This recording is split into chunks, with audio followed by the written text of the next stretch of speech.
Hello friends, welcome to my YouTube channel. ఈరోజు topic వచ్చి non script tag అనమాట. Non script tag అనేది ఎప్పుడు ఉపయోగపడుతుందంటే, మనకి స్క్రిప్ట్స్ అనేవి జనరల్గా రాస్తాం కదా. స్క్రిప్ట్స్ అనేది అంటే జావా స్క్రిప్ట్స్ గట్రా రాస్తూ ఉంటాం కదా. ఆ స్క్రిప్ట్స్ రాసేటప్పుడు మనకి ఆ స్క్రిప్ట్స్ ఇంప్లిమెంట్ అవ్వలేని బ్రౌజర్స్ అనేవి కొన్ని ఉంటాయి కదా. అంటే జావా స్క్రిప్ట్ అనేది సపోర్ట్ చేయలేని బ్రౌజర్స్ ఉంటాయి కదా. అప్పుడు ఏమవుతుందంటే ఆల్టర్నేటివ్గా నాన్ స్క్రిప్ట్లో రాసిన కంటెంట్ అనేది డిస్ప్లే అవుతుంది. అది ఎలాగో మనం ప్రాక్టికల్ సెషన్లో చూద్దాము.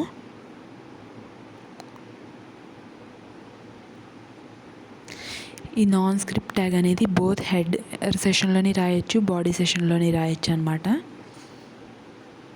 దీంట్లో వచ్చి మనం ఏమేమి రాసుకోవచ్చు, లింక్స్ ఇవ్వచ్చు, మెటా డేటా ఇవ్వచ్చు, మెటా ట్యాగ్ ఇవ్వచ్చు, స్టైల్స్ ఇవ్వచ్చు, సిఎస్ఎస్ యూజ్ చేసి స్టైల్స్ ఇవ్వచ్చు అనమాట. ఇప్పుడు మనం ప్రాక్టికల్ సెషన్లోకి వెళ్ళిపోదాము. ఫస్ట్ వచ్చి మనం జావా స్క్రిప్ట్ అనేది స్క్రిప్ట్స్ ఎలా రాసుకుంటామో చూద్దాము. స్క్రిప్ట్ ట్యాగ్ గురించి మీకు నేను వీడియో చేస్తాను, అప్పుడు డిస్కస్ చేసుకుందాం. ఫస్ట్ అయితే నార్మల్గా ఎగ్జాంపుల్ ఇస్తాను.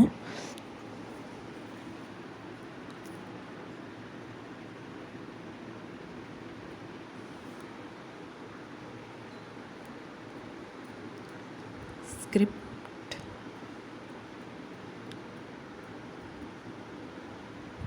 క్లోజ్డ్ స్క్రిప్ట్, దీని both opening and closing tags అనేవి ఉంటాయి.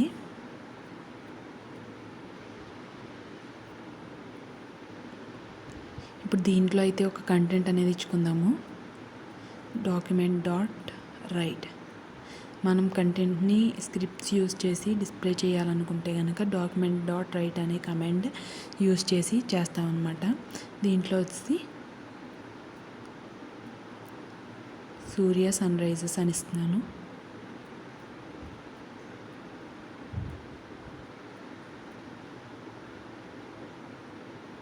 క్లోజ్. ఓకే కదా, దీన్ని రన్ చేసి చూద్దాం ఏమవుతుందో. చూసారు కదా, సూర్య సన్రైజెస్ అనేది డిస్ప్లే అయింది. అంటే ఈ స్క్రిప్ట్స్ అనేవి జావా స్క్రిప్ట్ ట్యాగ్స్ అనేది ఈ బ్రౌజర్ అయితే డిస్ప్లే చేస్తుంది, సపోర్ట్ చేస్తుంది. అలా ఒకవేళ ఈ బ్రౌజర్ సపోర్ట్ చేయకపోతే అది ఎలా డిస్ప్లే చేస్తుందో చూద్దాం.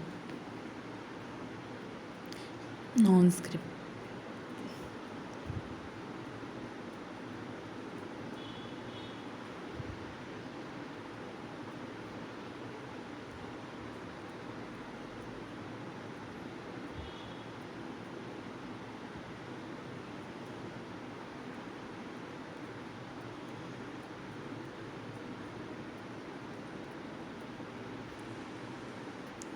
No script.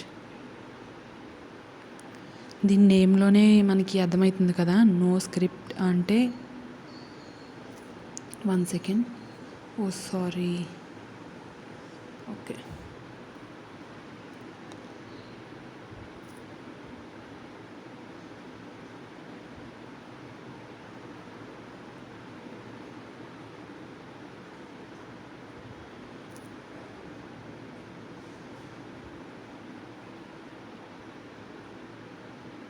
దీంట్లో వచ్చి మనం డేటా అనేది ఇచ్చుకుందాము, అప్పుడు ఏమవుతుందో చూద్దాం.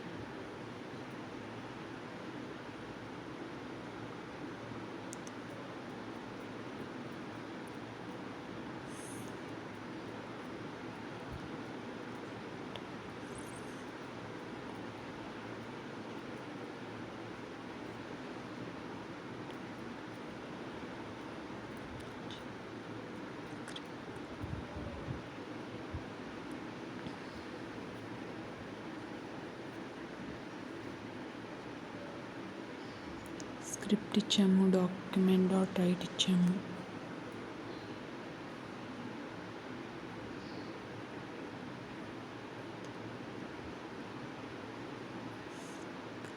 స్క్రిప్ట్ స్పెల్లింగ్ తప్పించాము ఇక్కడ.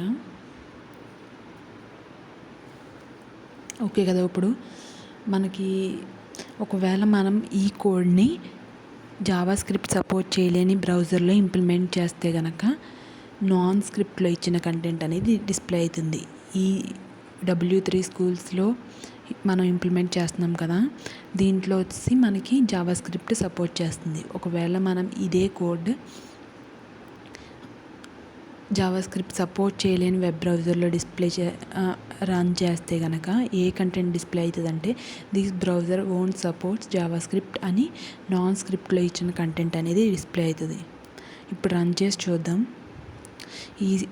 ఈ బ్రౌజర్ జావా స్క్రిప్ట్ సపోర్ట్ చేస్తుంది కాబట్టి నో స్క్రిప్ట్ అనేది డిస్ప్లే అవ్వదు.